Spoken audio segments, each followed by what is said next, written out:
Okey, Assalamualaikum geng. Hari ni aku nak cerita sikit lah sejarah nama gloss ni. Sebelum ni ada video dia yang aku dah buat tapi aku tengok video tu tak cantik. So aku cerita sekali lagi lah. Okey, nama gloss ni. Gloss ni aku cipta brand ni pada tahun 2000. Saya ingat aku 2006 lah, 2017 lah. Masa tu ada dua orang partner aku.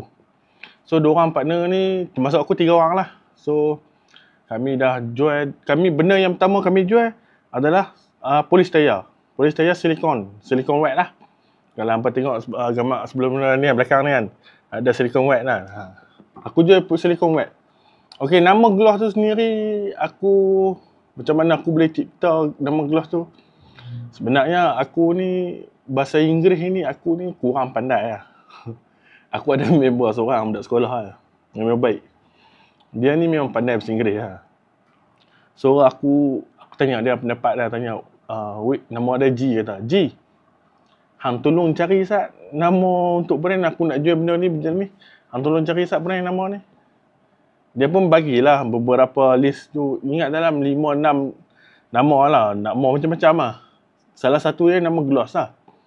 Aku pun fikir, bincang dengan member sekalian. Last kali aku fikir, lah ni tak apalah, aku bubuh nama gloss lah. Sebab perkataan ejaan perkataan yang betul dia tu GLOSS. So aku memang aku tukar Z lah supaya tak sambung dengan perkataan lain kan. So aku pakailah nama gloss tu GLOSZ. Perkataan gloss tu gloss bersinar lah lebih kurang kan.